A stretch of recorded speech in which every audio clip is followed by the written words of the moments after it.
Hello everyone, happy Halloween. Welcome to Son of Winter Supernatural World Episode 4. The Ghost at Charlie Company of Pulau, Tekong. If you haven't subscribed to my channel, please subscribe and like this video.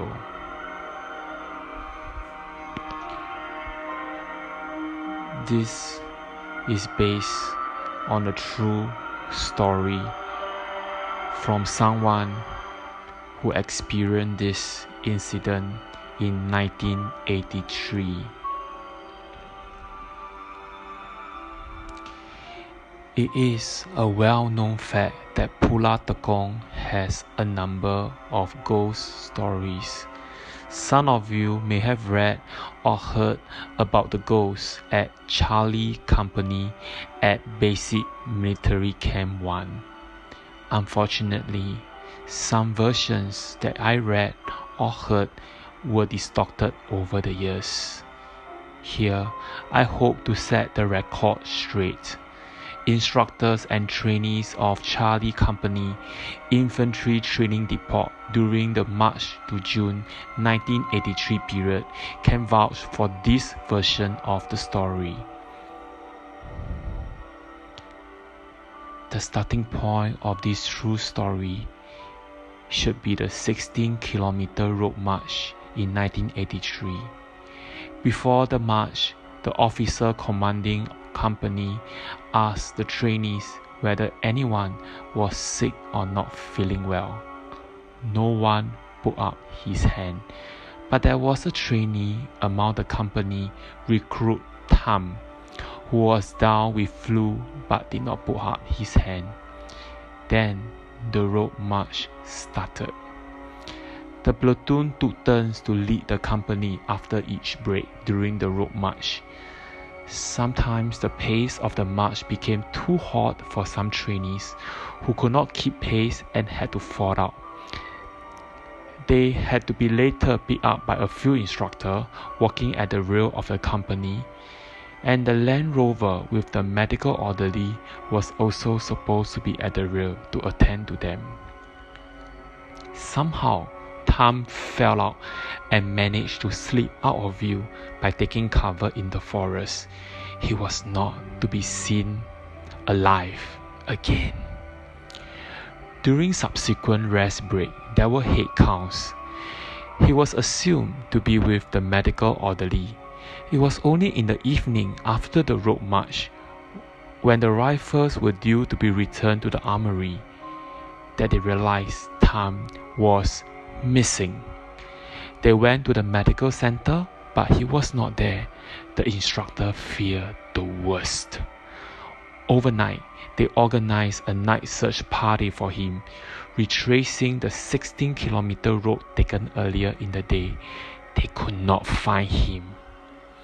The next day, the entire Camp 1 ceased training, and batches of instructors and trainees were dispatched to find the recruit that went missing. It was only about 5 p.m. that the recruit's own platoon commander found his corpse. Near a forest track junction, the platoon commander noticed a half-pitched tank. He called out, but there was no response. As he came nearer to the tank, he noticed many flies buzzing around and detected a foul stench. There lay before him his dead trainee, lying with one hand holding his rifle and the other hand outstretched with a water bottle, with his cover open. The platoon commander broke down in tears and wept openly. A subsequent post-mortem showed that Tom had apparently died of stomach rupture. When his body system was still hot from the heat of the road march, against the advice of the instructor, he apparently drank massive amount of water suddenly. It was like pouring ice cubes into a thin glass of hot water, which caused the glass to crack.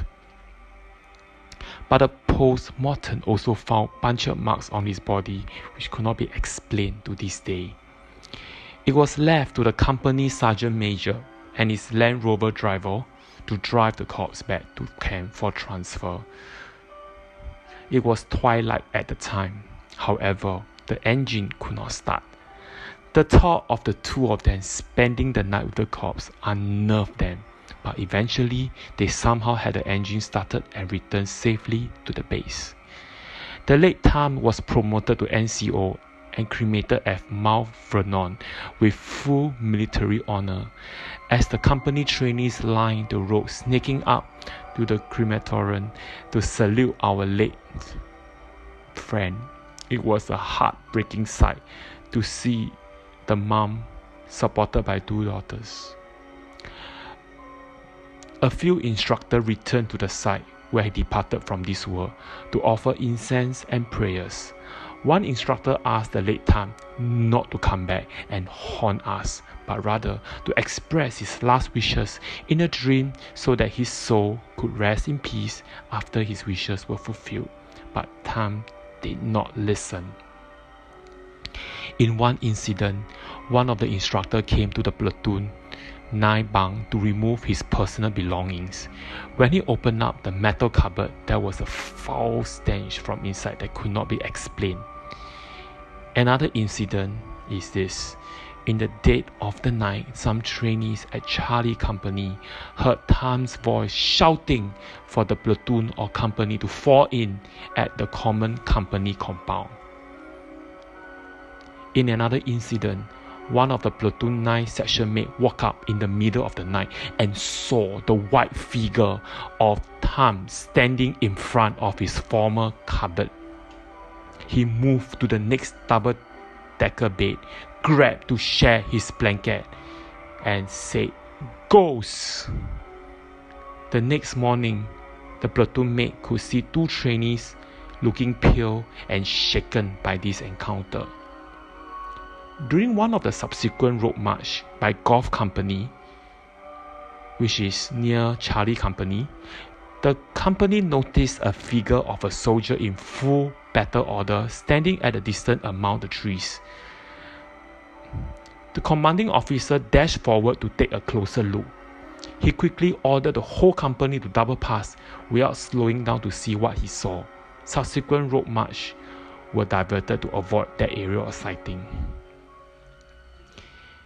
It has been a long time since I last set foot in Pulau Tekong in June 1983, but I heard that the bunk in which the late Tham used was converted into a lecture room and subsequently into a storeroom. The room was installed with padlock doors for obvious reasons. Over the years, generations of trainees who's become instructors passed down their version of the story by word of mouth, which unfortunately got distorted in the process. May his soul rest in peace. I hope you like the version of this story, which is shared by someone who knows Tham personally. Happy Halloween and thank you for listening to my channel.